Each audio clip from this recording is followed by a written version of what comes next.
Oh yes, just look at that view. It is good to be back up here in the mountains. I have kickstarted my winter off by coming here to Hintertux in Austria.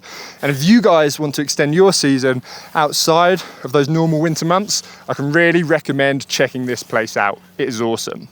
Now, I've been thinking a lot over the summer about what is really at the heart, what is at the core of every single good snowboarding turn, regardless if you're on something steep, if you're off-piste, or if you're just on a mellow beginner slope. What is something fundamental that's there in every good turn? And I've distilled it down to a very simple and easy to follow two-step sequence and just one rule you need to implement within that sequence. And by doing that, it will allow you to snowboard well. And by definition, because this is so crucial to snowboarding, if you don't do these things, if you don't follow this sequence, and if you don't implement this rule, you will be snowboarding bad. Now, what do I mean by bad snowboarding?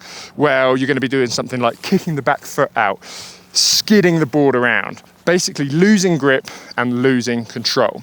So let's get the board on, let's do some riding, and let me show you this sequence, this easy to follow sequence, and this easy to implement rule. So you may well be thinking, if I'm doing some of those things, if you feel yourself kicking the back foot out, skidding, losing grip, it's all got to be down to technique, right? But I want to show you that by following this sequence I'm about to tell you, and by implementing this one rule, you can in fact ride pretty well with bad technique. So let's twist my arms completely around the wrong way.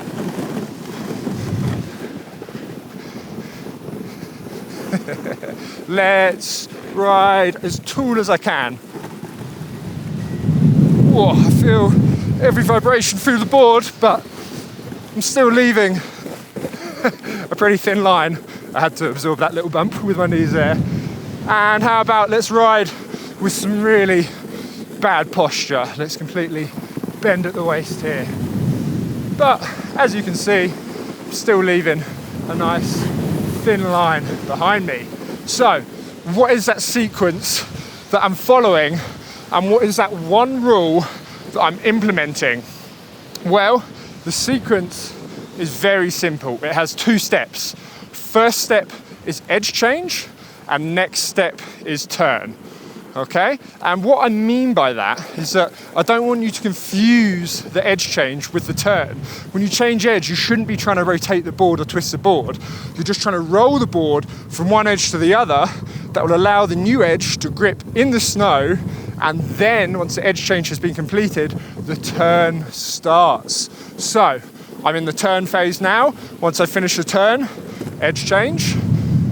Now I'm in the turn again, and then I do another edge change. And what this allows the board to do is kind of sit in a track.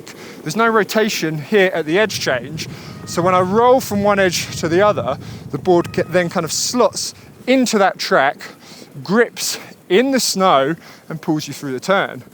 And this sequence you will follow for any kind of turn on any terrain, okay? Edge change and then turn. Here it's completely flat, but I'm still following that sequence. I'm in the turn phase here, I'm slightly on my edge change, back into the turn, okay? I'm barely turning at all, but I still edge change and then turn. In a moment, it's about to get a little bit steeper, so you'll see me completing more of the turn, holding onto the board through the arc of the turn. Here we go. Turn, edge change, and back into the turn. Now, what is the one rule that you simply must implement to allow you to do this? Well, again, it's very simple, and it goes like this. You just need to cross your center of mass over the board. It needs to pass from behind the board on the heel edge to in front of the board on the toe edge, and vice versa from the toes to the heels. But you've got to cross your center of mass over the board at the edge change. And that is the key thing that is at the heart of every good snowboard turn. At every edge change, the center of mass will cross over the top of the board. So let me just show you that a little bit. Turn, center of mass over the board. Center of mass over the board. And there's lots of different techniques and different ways to do this, and I've talked about these in lots of my videos. At the moment, I'm doing an up unweighted turn when I come up, cross over the board. can drop down at the edge change and pass your hips over the board like that. You can use your feet, your ankle and your knees independently to help make quick edge changes. But as you can see, my center of mass still has to pass over the board at every single edge change. And it passes perpendicular to the board. So if my board is pointing this way and I'm traveling this way, my center of mass goes like at a right angle to that, over the board. Ooh, there's a little bit of soft snow here. It works in all snow conditions. Cross my center of mass over the board, follow that same sequence of turn and then edge change.